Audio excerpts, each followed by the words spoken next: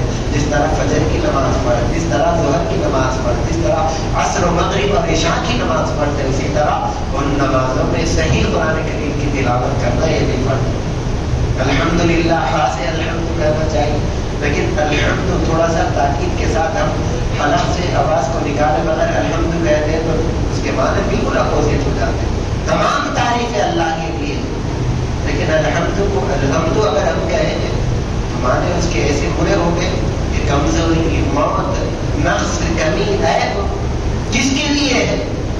نہ پڑھنے کی وجہ سے، نہ سیکھنے کی وجہ سے، تجوید کے قانون کو نہ جاننے کی وجہ سے ہم ایسی غلط باتیں، ایسی موت و ہلاکت، کمزوری، عیب اور نقصان کی نسبت، نقصان کا تعلق اللہ سے جوڑنے والے ہو جاتے ہیں، اور اللہ تعالیٰ کے ساتھ ایسی بے ادبی کرنے والا کیا کامیاب ہو سکتا ہے؟ ہرگز نہیں۔ آج سسکتی ہوئی انسانیت اسلام کی طرف متوجہ ہو رہی ہے۔ اللہ نے جس وجہ سے ہمیں اسلام کا مت والا بنایا ہے، تو پھر اس کے آئین پر عمل کرنے والے، اس منشور کو اپنے دل میں بٹھانے والے بھی ہم بنے۔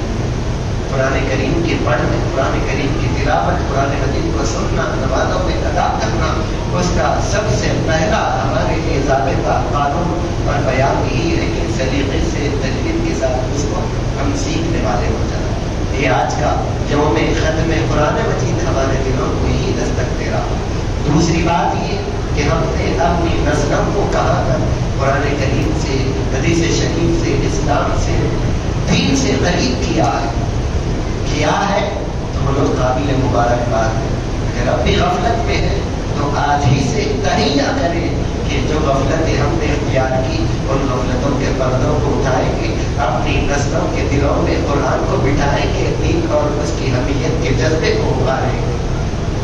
یہی ہمارے قوم کے مستقبل کے ہمارے ابطال ہیں، یہی اپنے عقیدے ایمان کے ذمہ دار ہیں۔ انہیں اپنی ذمہ داری کا احساس دلانے، بچہ پڑھ رہا ہے، اصل تعلیم حاصل کر رہا ہے، اسے وقت نہیں ملتا، یہ وقت نہیں ملتا کی شکایت کسی اور وقت کی جا سکتی تھی، لیکن رمضان میں آ کر اس بات کو ثابت کر دیا کہ رات کے اندھیرے میں شہر میں اگر ہماری نسلوں کو اٹھایا جائے وہ بیدار ہو رہے ہیں۔ نماز فجر کے لیے عام دنوں میں غفلت ہوتی تھی، نیند ہوشیار نہیں ہوئی، لیکن اٹھانا چاہے تو باجماعت نماز فجر ادا ہو رہی ہے، قرآن مجید کی تلاوت ہو رہی ہے، نماز تراویح ادا کی جا رہی ہے، اور رات تہجد کا اہتمام یہ سب ہو رہا ہے۔ کوئی کاروبار کر رہا ہے، کوئی جاب کر رہا ہے، کوئی اسکول جاتا ہے، کوئی کالج جاتا ہے، تو یہ تمام چیزیں ہماری باقی ہے۔ اس کے ساتھ قرآن، تراویح، نماز، عبادت، اور ہم رمضان کے معمولات سے جڑے ہوئے ہیں۔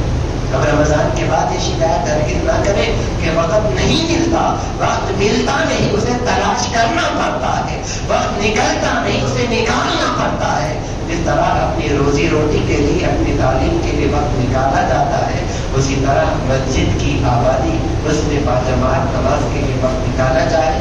اللہ سبحانہ و تعالی ہم سب کو توفیق خیر عطا فرمائے۔ قابل مبارکباد ہے امام محترم حافظ صاحب، مسجد کے متولی صاحب، اور مسجد کی خدمت انجام دینے والے، اور مسجدوں سے اپنے دلوں کو جوڑنے والے، اور یہاں پر ان عبادتوں کی رونق اور یہ بزم کو سجانے، اہتمام کرنے والے۔ اللہ سبحانہ و تعالی ہمیں ان سب کو شاد و آباد رکھے، دین و دنیا میں معزز و ممتاز فرمائے۔ قرآن اور بیان قرآن کو اپنے سینوں سے لگانے، سینوں میں بسانے اور دل میں بٹھانے کی ہمیں توفیق عطا فرما۔ وصلی وسلم وزد و بارک علی خیر خلقہ وعلی آلہ وصحبہ اجمعین والحمد للہ رب العالمین۔